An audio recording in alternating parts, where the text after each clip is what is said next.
has been declared ineligible to run for president. At least that's what headlines like these are saying, but that's actually pretty misleading. And why did you lead with that? Anyway, here's what actually happened. Back in September, this lawsuit was filed with the Colorado State Court. The point was to have Trump deemed ineligible to have his name on the Colorado ballot in the 2024 election because, according to the lawsuit, he violated Section 3 of the 14th Amendment, also known as the Disqualification Clause. Which, put very simply, says you can't run for president or any other office if you've engaged in an insurrection. The lawsuit spends over 100 pages making the case that Trump did commit an insurrection, including numerous tweets, news articles, and photos. The lawsuit made its way up to the Colorado Supreme Court, who agreed. They held that Trump is constitutionally ineligible to run, and so he cannot appear on the Colorado ballot. Okay, tons of things. First, this ruling only applies to the Colorado ballot and the 10 electoral votes to be won there, although other state courts could theoretically do this. Second, this is completely unprecedented. A former president has never been removed from a presidential ballot. There are a lot of critics of this ruling, and the term civil war is now trending on X. Critics say that Trump has never been convicted of an insurrection, nor was he ever impeached for it, and that the court, which is comprised of all Democrat justices, is politically weaponizing the law. Whereas supporters of the decision say that the disqualification clause doesn't actually require any convictions or impeachment, just a determination that an insurrection was committed, which the court found based on the evidence. The last thing to note here, and perhaps the most important, is that this ruling from Colorado is absolutely going to be appealed up to the U.S. Supreme Court. They'll have the final say, and it's very likely they'll overturn this ruling and void the whole thing. Merry Christmas! Is it actually a crime to fart on someone? And I'm out.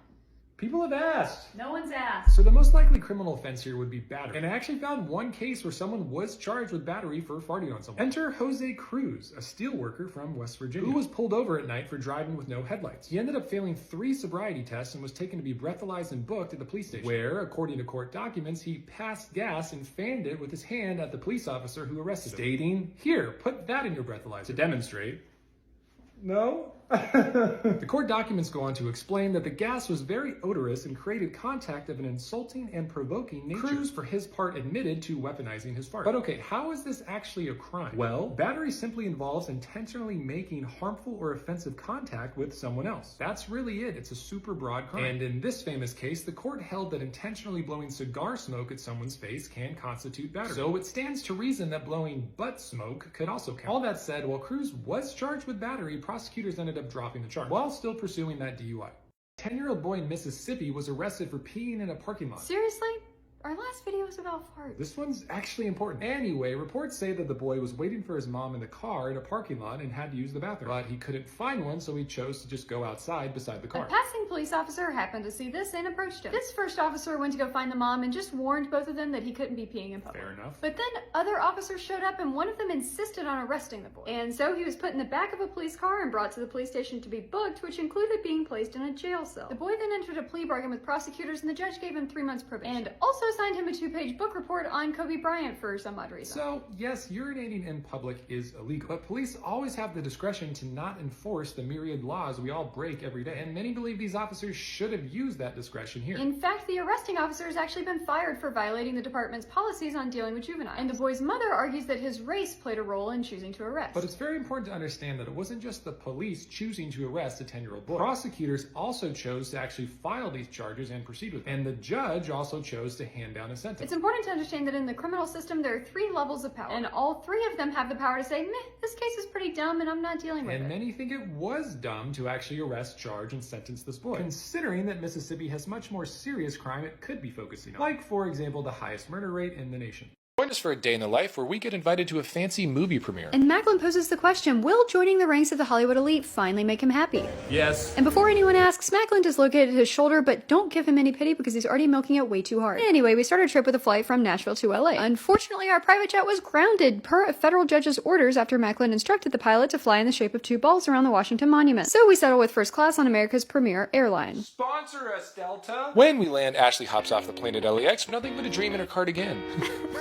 Our first stop of the day was at the Four Seasons in Beverly Hills, where we get dressed and ready. Macklin is disappointed because he was hoping to stay at the Fifth Seasons, which is way more exclusive. As we're getting ready, one of our fans asks me for an autograph, but frankly, I just cannot be bothered. At the actual premiere, we obviously get to watch the Ferrari movie, and it's fantastic. The cinematography was exquisite. We need to show you, but it's not out yet. Personally, though, I can't shake the thought that they never received the legal right to use my image and likeness in the movie. After that, we head to the after party in Hollywood, but within about 15 minutes, Macklin texts me that he has a tummy ache and already left. And when I get back to the room... Oh.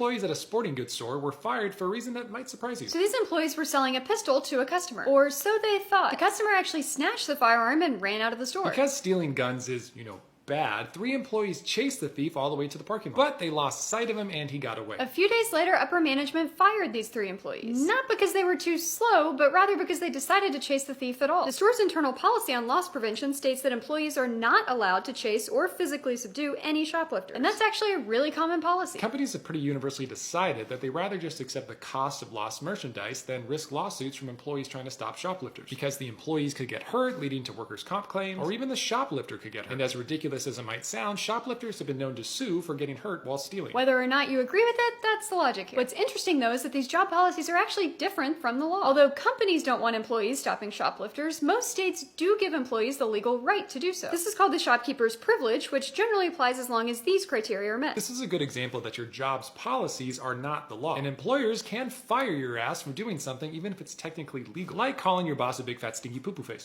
Just like Colorado, the state of Maine has also just announced that Trump will not be included on their presidential ballot because, according to them, he engaged in an insurrection on January 6th. And under Section 3 of the 14th Amendment, he is now disqualified from being president. But what Maine and Colorado have done here doesn't actually mean anything yet, because this issue will ultimately be decided by the Supreme Court. And their decision here, whether or not states can ban Trump from appearing on their ballots, will be one of the biggest rulings ever. I feel like that's happening a lot lately. Anyway, these are some of the main arguments that the Supreme Court will consider. First, Trump has never been criminally convicted of insurrection, and so his supporters argue that he's entitled to his due process rights before being banned from the presidency. But on the other hand, Section 3 doesn't explicitly require any criminal conviction, just a finding that an insurrection occurred, which both Colorado and Maine have determined for themselves. The Colorado case in particular laid out more than 100 pages of evidence and testimony to support the claim that Trump incited an insurrection. Second, some legal scholars believe that Section 3 doesn't actually apply to the president, and they also believe that the 14th Amendment, read as a whole, says that only Congress and not states can disqualify the president. Both of these are huge controversies, the details of which will bore you. And all this said, the law isn't immune from politics. If you believe that it is, I have a beach house in Idaho to sell you.